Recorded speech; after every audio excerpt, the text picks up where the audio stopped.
Hello, I'm Vaibhav Shah. I'm Associate Professor of English at the School of Liberal Studies, Pandit Dindayal Petroleum University, Gandhinagar, Gujarat.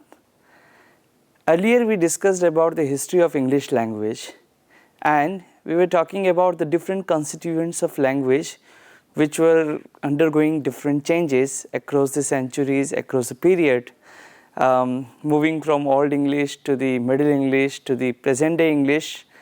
Across all these things, there were few things that were very common that were undergoing changes. Phonetics was there, then morphology was there, and then definitely the syntax is also there. So we discussed about morphology earlier, and we learned how the words are formed, how the different inflections change the word, how the lexical functions of the word, morphemes change the entire different meanings of the words, all these things that we covered earlier. Today we are going to cover syntax part, and we are going to just discuss about the basic terminology of syntax. Syntax means the structure of a sentence, how a sentence is formed. And today we are just going to touch upon a few terminologies which are the part of syntax formation, sentence formation, and there we will be discussing about how any sentence is being constructed. So whenever we talk about the sentence construction, whenever we talk about the syntax, generally there are two kinds of sentences that we take into account. One is what we call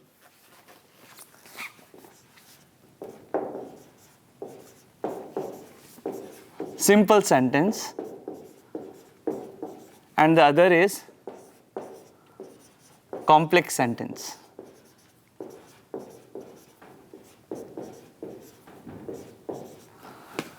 We will begin with the simple sentence first of all, and the first thumb rule about the differentiation between simple and complex sentence is the presence of clauses. So if there is only one clause, then we would call it a simple sentence. If there is more than one clause,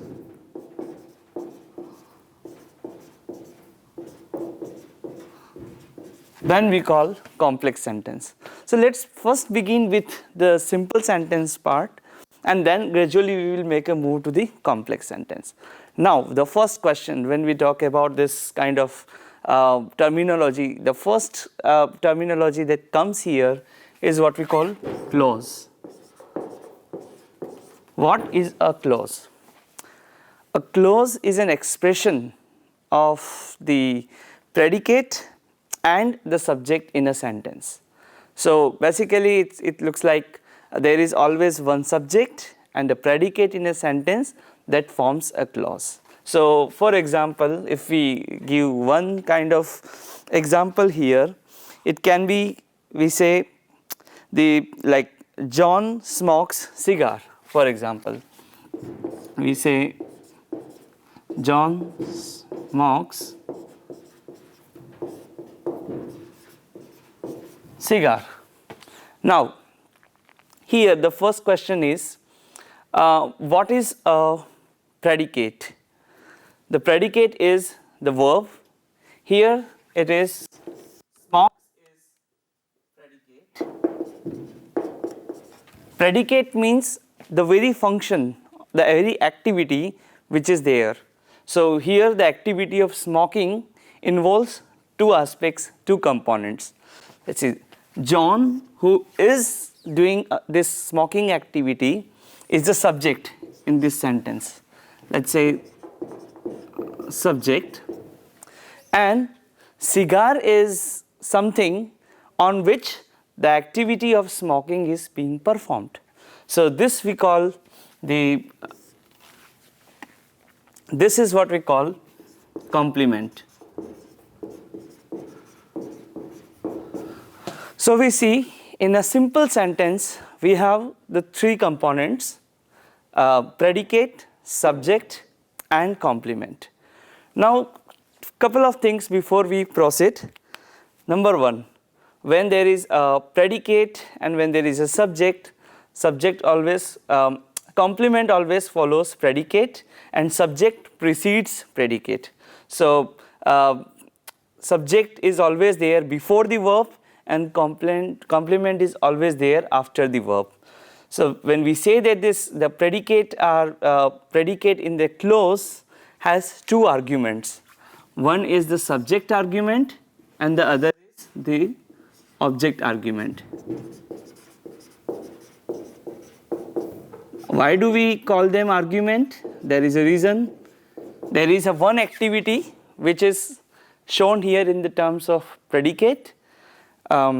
Subject is the one who is involved in that activity, and the complement is the one on which some kind of activity is being performed, some kind of activity is being done.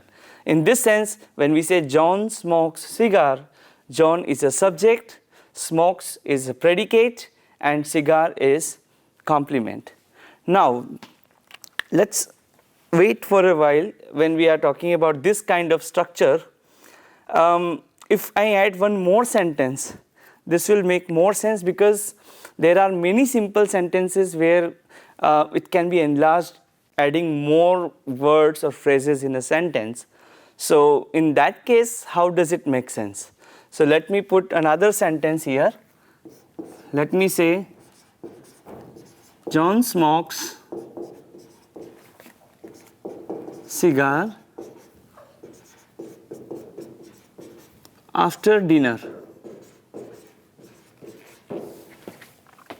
Now we see there is an addition of something which we call after dinner. So John smokes cigar after dinner. Now one thing is clear here. We will continue to say that smokes is predicate. I will put only P from now onward. John is subject and cigar is of course complement. Now the question is, what is this? When we say that here is a predicate, here is a subject, here is a complement, everything is done, then what else is this that is existing here? Well, first of all, it cannot be a complement because the activity of smoking is not being performed here in terms of something like cigar. So this is not a complement. This is neither an argument of either of this predicate like subject and complement. So in that case, when this is not the argument in a clause, we will call it adjunct. Adjunct means some kind of additional information which is being provided in a sentence which is not argument per se, but which tells more about the activity and the different arguments in a clause. So when we say that adjunct is there, it means John smokes cigar when. So when is giving the kind of answer, additional information about the activity of smoking which is being performed by the subject on the complement cigar after a certain point of time. Let's call it after dinner. So when we say that after dinner is additional information about the time.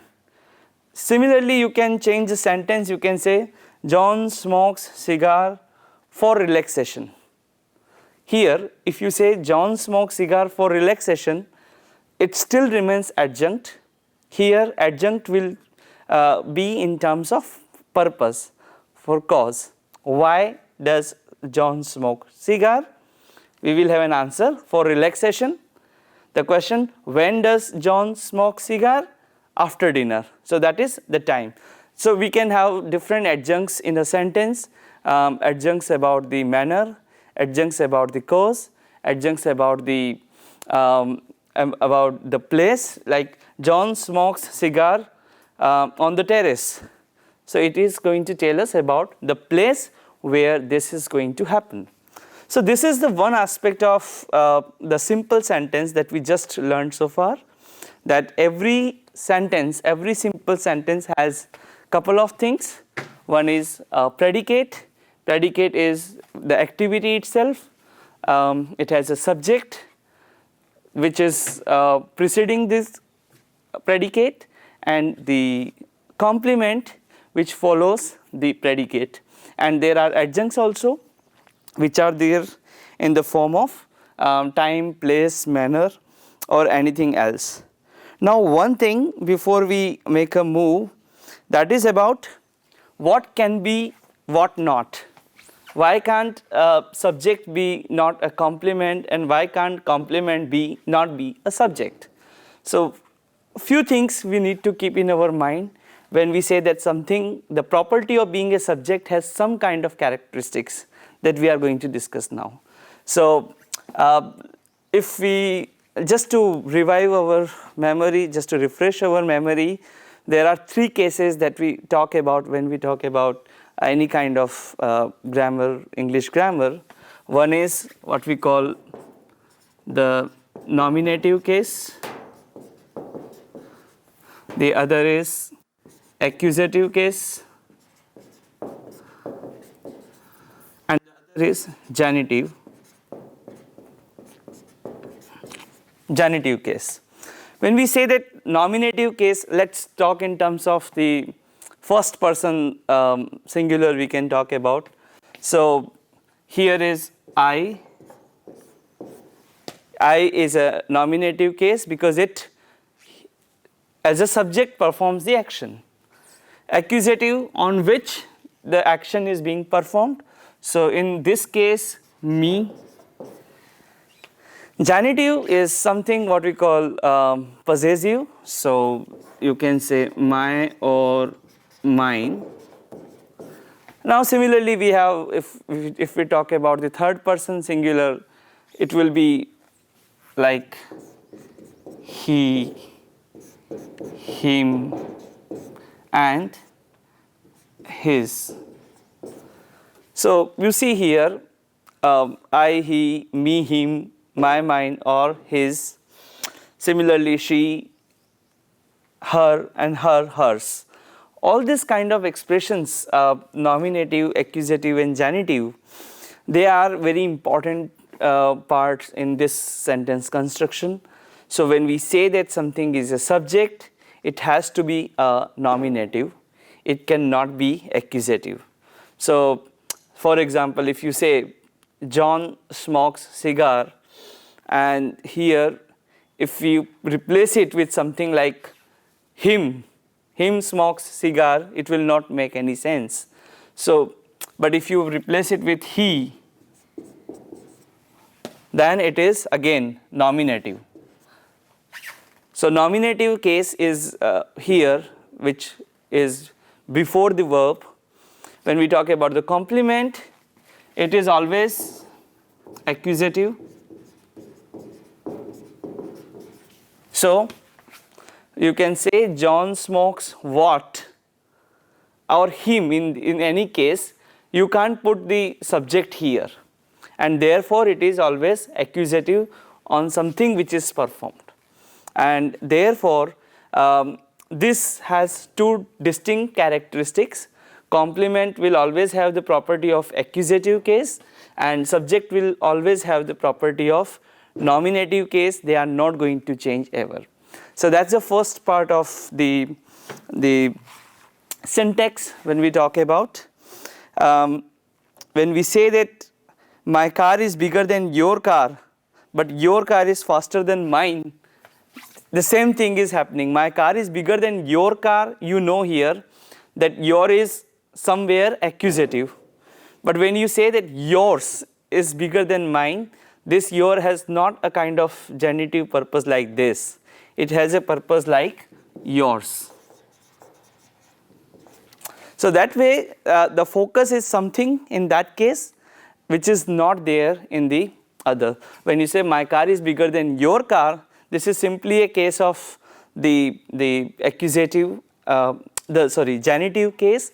But when you are focusing about a particular thing, yours is bigger than mine, then it comes around in this mine or yours. So that's one characteristics of the clause of the syntax that we are talking about. Few things we need to remember here. Clause is an expression of the subject, predicate, the complement, it makes a clause, and it always has a nominative case at the subject part and the accusative case on the complement part. So when we talk about the any kind of clause, again coming back to this part, when we talk about clause thing, clause always have the subject and predicate. These are two important elements about any kind of sentence, at least when we talk about the simple sentence. Now another thing that we need to keep in our mind while talking about the syntax and the simple sentence. Remember, when we talk about the verb and its agreement with the different parts of the sentence, we need to keep in our mind that verb always agrees with the subject. So you can say John smokes cigar. Here it is a third person singular, and therefore you have this S or ES. So here John smokes is the smokes, here the verb is changing because of the subject. If you say they smoke cigar, then smoke will be there because it is they. The third person plural which doesn't have S or ES. Therefore here the change happens because of the subject. Now if you write John smokes cigars, it doesn't make any sense. Why? Because any change in the complement does not affect the subject or the predicate. So verb always has an agreement with the subject, verb doesn't have, predicate doesn't have an agreement with the complement. So that's another important aspect of the syntax.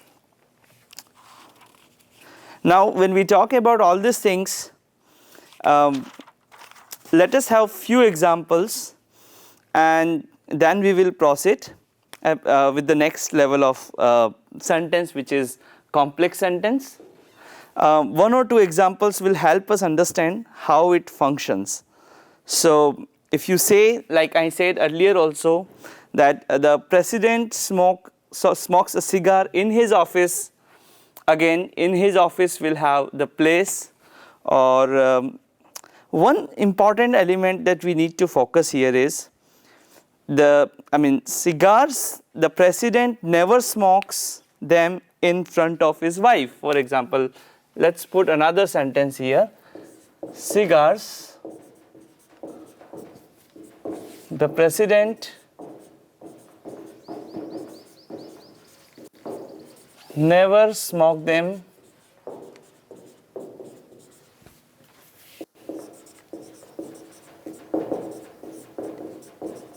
in front of his wife. Now, the question remains here, how to identify what is what here? Again, let's begin with the basics. We say that smokes is again a predicate. The president is what we call subject. Never is adjunct. Them again is a complement which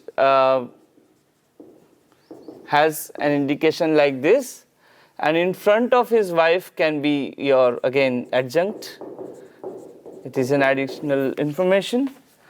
Now you see that when we say that cigars, the president never smokes them in front of his wife, it indicates something. And that is important for us to have a kind of clear-cut understanding of this.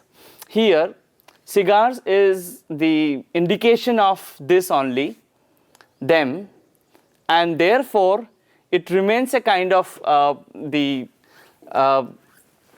functioning in this particular sentence. It is not different. It is the same when we talk about the clause. The clause here becomes like this. What the president never smokes them in front of his wife is the cigar. Now this is different from the other sentences that we discussed so far, and that's how this entire change in the syntax means for us. The third one, the president was, so similarly we can have many other examples we can discuss in terms of the simple sentence. So one thing now we need to refresh our memory here, that is when we say subject, predicate, complement and the different parts of the adjunct when they are telling about the place, manner, purpose, anything else.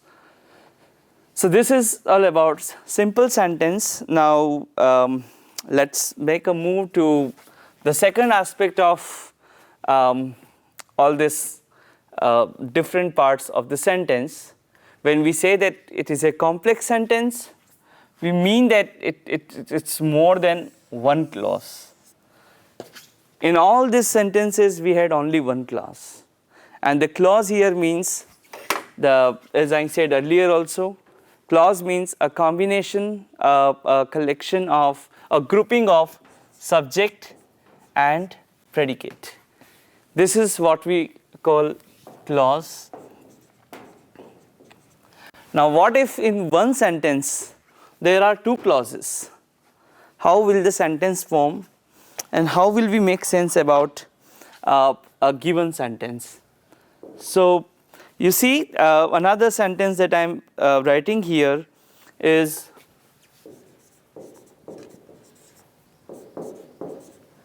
Mary knows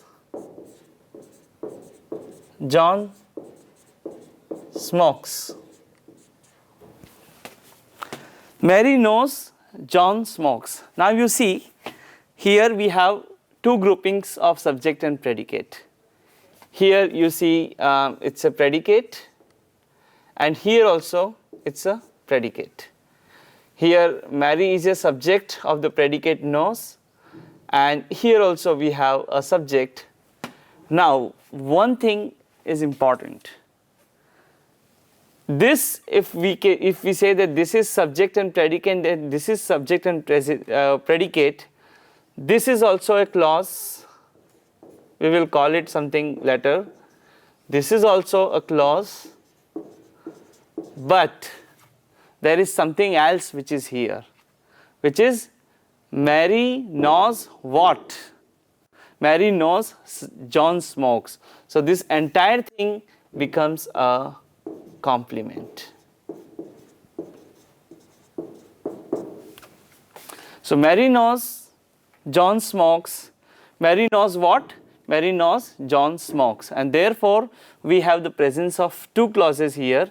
Obviously we have this what we call main clause, and here what we call complement clause, because complement clause is the one which is telling us Mary knows what, and therefore the first one is a main clause and the other one is a complement clause. So another example which I would like to give here is the president may secretly, let me write, the president may secretly fear Congress will ultimately reject his proposal.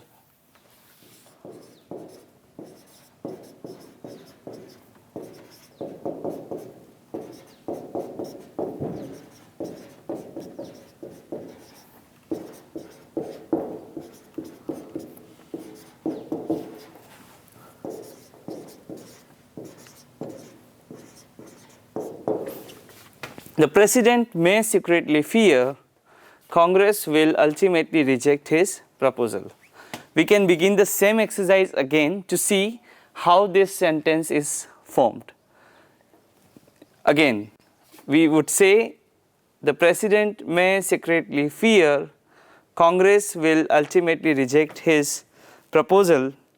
You see that here we have a verb, a predicate, which is fear, Who fears? The president, who is the subject. Now, may is an auxiliary verb here. We have discussed auxiliary verbs earlier. Something that may tell the tense or some other form of the verb, which is auxiliary verb, which is always in addition to the main verb, the main predicate. It can be may, must, the modal verbs, the auxiliary verbs, all this. So in this case there is a possibility the president may secretly, we have here another word which is of course adjunct. It is an additional information. Now, if this is one clause, we have the presence of another clause also, that is Congress. Again, it's a subject. Reject is a predicate. It's a predicate. Ultimately, again, is an adjunct. Will, again, we have auxiliary verb. And his proposal is complement. Okay. Now we have this part which we can call main clause. So the president may secretly fear is the main clause here, but the president may secretly fear what? Congress will ultimately reject his proposal. So this entire thing is what we call complement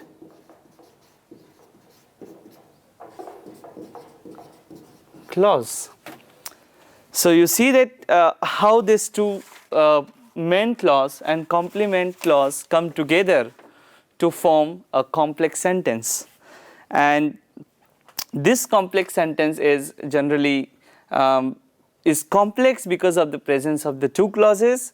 One clause is the main clause and the other clause is the complement clause, because the complement clause is the complement of the entire main clause. So that's the presence of the two clause that we are talking about. Now there is a little bit of digression before we make a move to the other discussions about these two kind of clauses. So let me just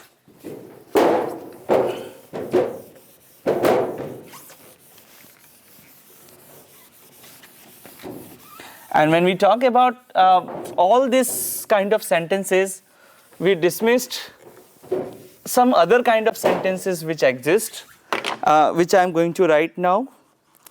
Let's write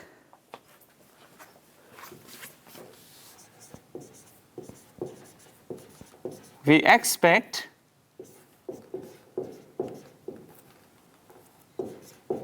John will win the race. This is one kind of sentence. The another kind of sentence is we expect John to win the race. Now there are two kind of sentences we have. One is we expect John will win the race. We expect John to win the race. Now prima facie these two sentences might mean the same. That is, you have here the main clause predicate and we have this subject, and this is what we call complement.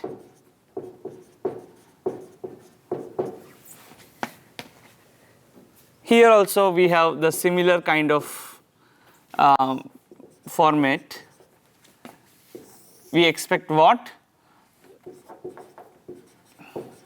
John to win the race. So prima facie there is no problem about these two sentences.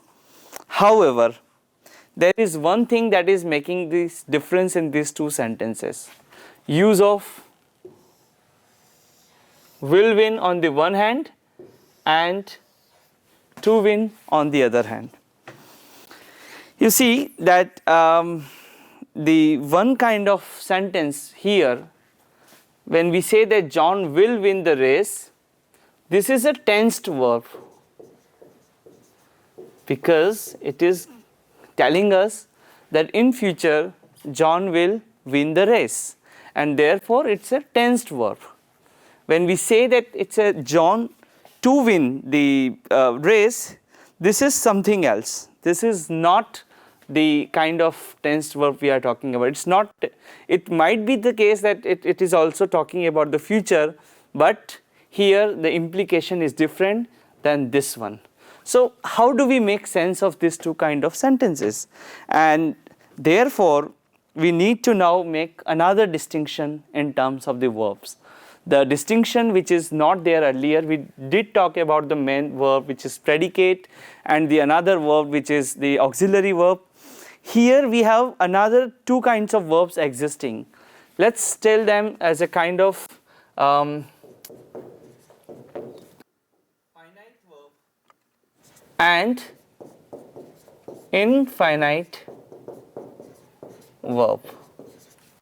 This is a distinction which is important in this context. So you see that the finite verb is the one that so here is another rule. If it inflects, then it is a finite verb. Okay, the inflection here is either in terms of tense or in terms of agreement.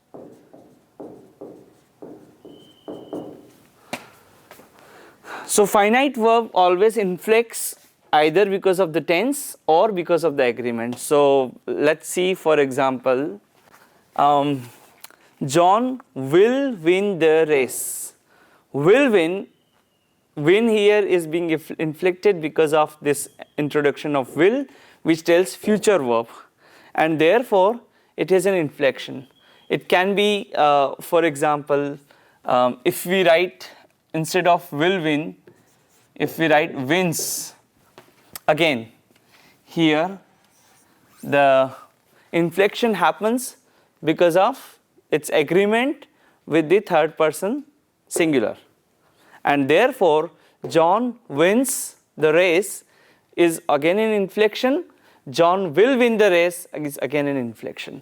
So when we say that something is inflecting because of either tense or the agreement, this is called finite verb, and finite verb has this property of being inflected. On the other hand, when we say that something is an infinite verb, here for example, to win, it doesn't inflect because of whatever. So it may be the future, it may be the third person singular, it doesn't change, it remains the same.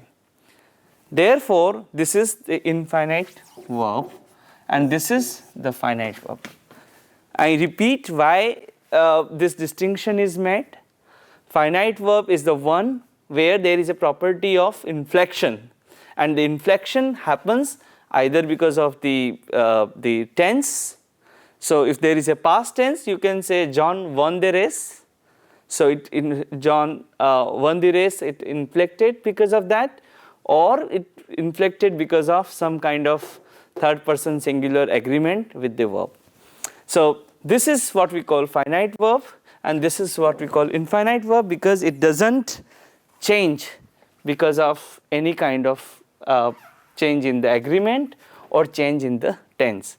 However, in such cases we have this usage of to that makes the entire thing different from the other sentence. So John to win the race means we don't know whether it has an agreement or it has a tense relation, not at all. It's simply we expect John to win the race. It has no inflection and therefore it is an infinite verb. So these are the two kinds of sentences which occur when we talk about any kind of the syntax structure. Another thing which is important here is when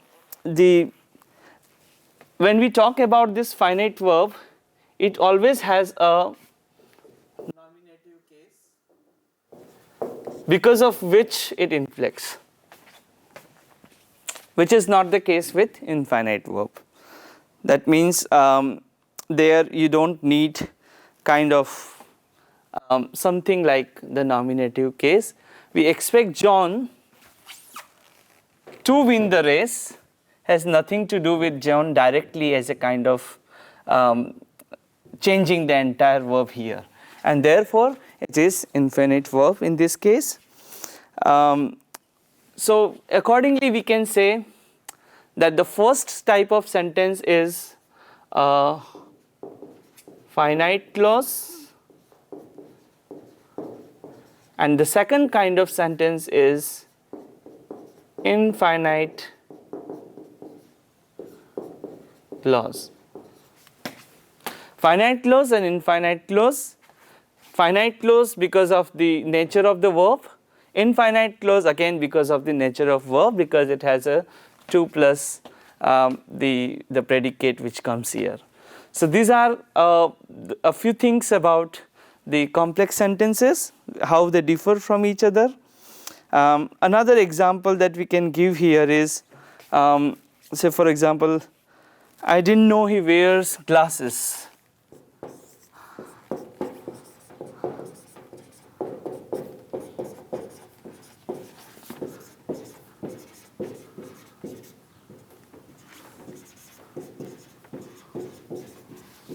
This is the one kind of sentences, you see, and the second is, I have never known him wear glasses.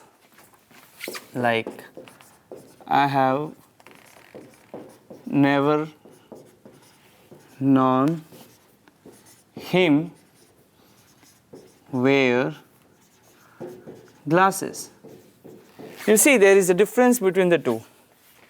When we say that I didn't know he wears, let's bracket this clause, and I have never known him wear the glasses. Obviously, I didn't know main clause, he wears glasses, is the complement clause, the other one. We may call it a finite clause, because again you see, wears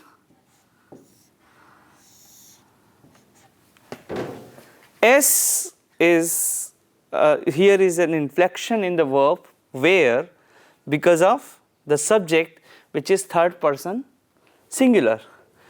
On the other hand, I have never known him wear glasses here is again an example of infinite clause,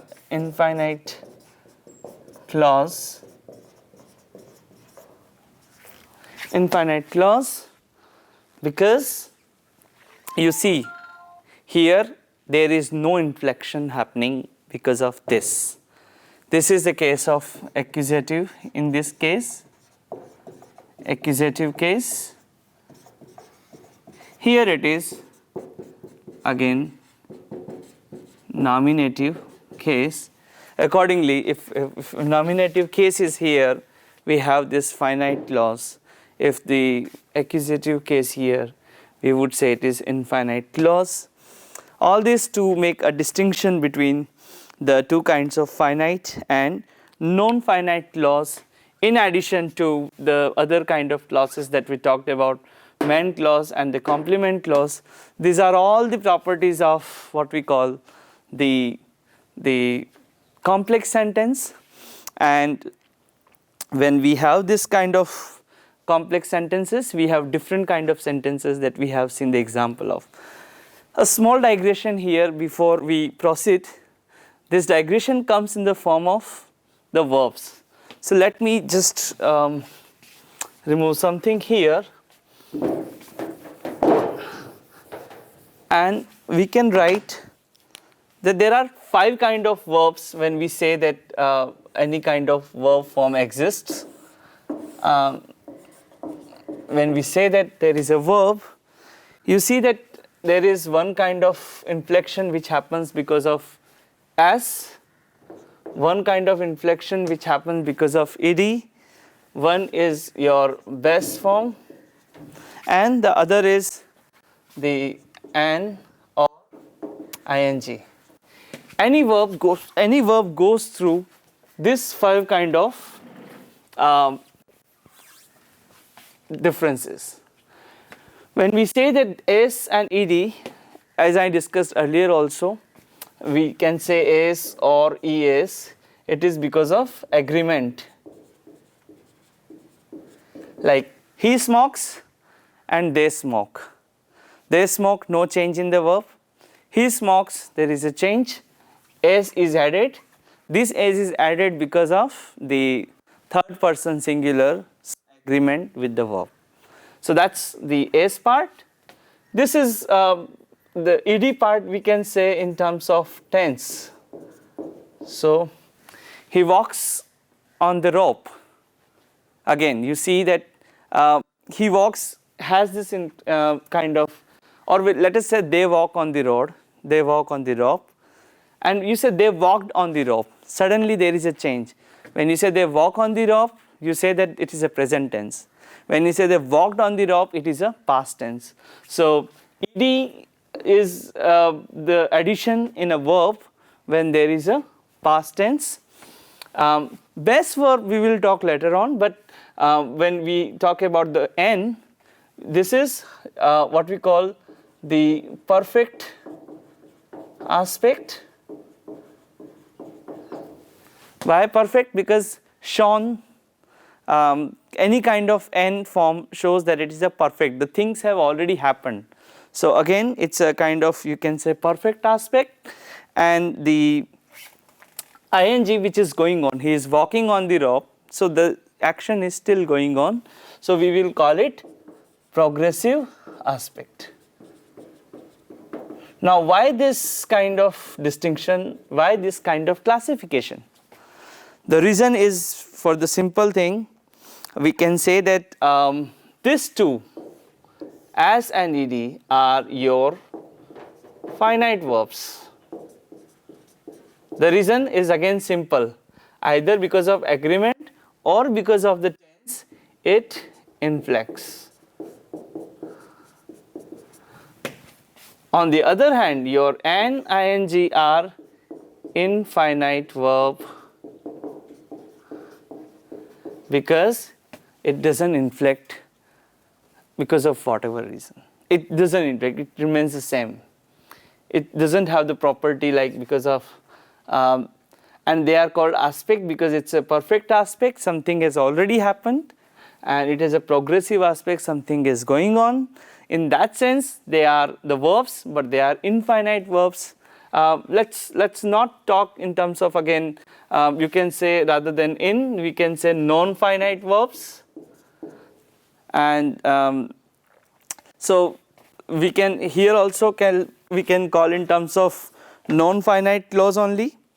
Why? Because we can say it's a non-finite clause rather than infinite. Again, here we can write non-finite.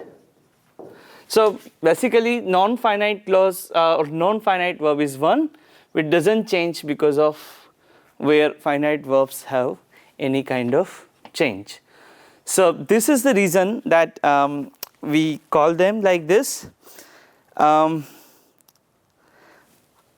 me write another sentence now before we come to the last part of this presentation. We can say that we can write one example and see how it functions in such cases. Let's write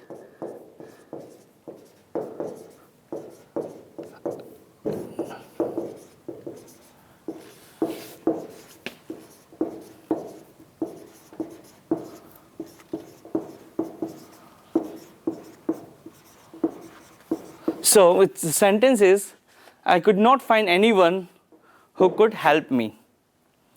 Okay, so again we see that this is a kind of finite clause because of this past tense of can, which is here.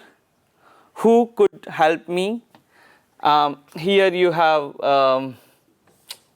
again predicate. This one is our subject. This one again aux verb. I could not find anyone. Again, it can be a kind of complement.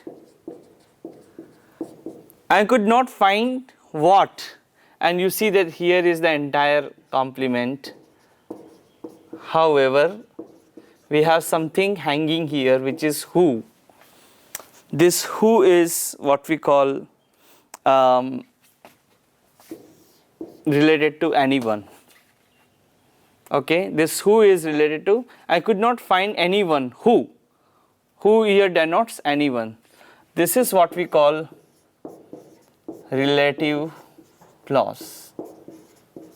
So who here is a relative clause, and overall it is a finite clause as we just discussed.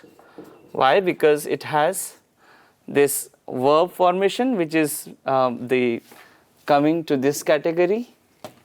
Somewhere it's a tense one, and because of that this thing changed. So these are a few things about the complex sentences that we discussed. Just last thing in this entire scheme is there are 4 types of clauses that we can generally talk about in any given sentence, in any given complex sentence. Let me do it with the help of one example itself. But we have discussed it earlier. There are these 4 functions of clauses. We can say that the first one is declaratives.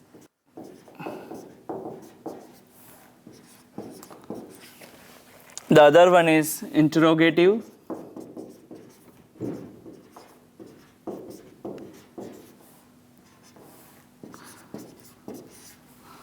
The third one is imperative.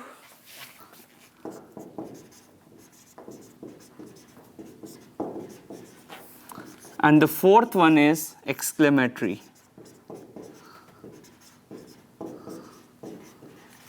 Let me just speak 2 or 3 sentences and then we will make sense of what it means when we talk about declarative, interrogative, imperative or exclamatory kind of clauses.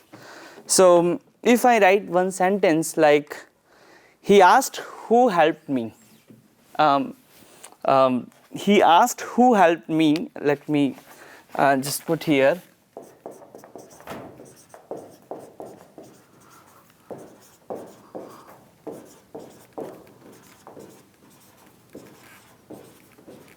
You see, this is obvious that the he asked part is a kind of declarative clause, and who helped me is interrogative clause. Who helped me? Because it has an interrogation involved in it. Similarly, another sentence can be, did you know he had escaped? When you say, did you know he had escaped? Did you know is the part of the interrogatory clause.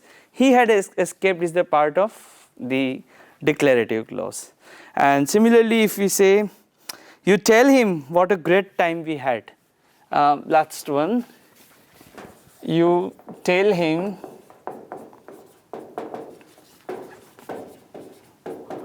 what a great time we had. Now you see, when you say that you tell him, it's a command, some kind of command, and therefore it has imperative clause.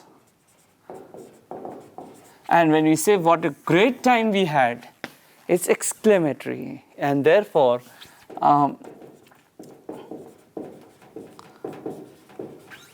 this is exclamatory clause. Now you see how this four come into this scheme. We call something declarative because it declares something. You, I mean, whatever sentences we just discussed, he asked who had helped me. He asked as a declarative nature. Who helped me is an interrogative nature. You tell him is an imperative nature. What a great time we had was an exclamatory. Though they remain same in the scheme of what we call the main clause, and the other one is the complementary clause. In this way, today we discuss the entire terminology around this kind of syntax structure. We talked about the simple sentence, the complex sentence. Clause is a very important part of the syntax because it determines whether a sentence is a simple sentence or a complex sentence. If there is one clause, it is a simple sentence. If there is two clauses, it is a complex sentence. In a complex sentence, you have the clause which is a main clause, and you have a complementary clause which is the kind of the addition or the entire complement of the main clause. And one more thing, clause consists of a subject and a predicate, which is the most important part of the clause. A clause has two arguments, one is a subject and the other is a complement, and that revolves around the predicate on which something is being performed or something is being performed, or who performs something. So subject and complement are the two aspects of the predicate. This is how the syntax is formed.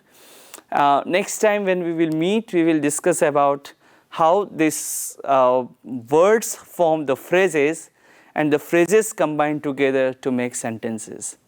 Till then, I request you to just focus on these things, ponder over these different structures, and do some exercises across these two kinds of sentences that we discussed. Thank you.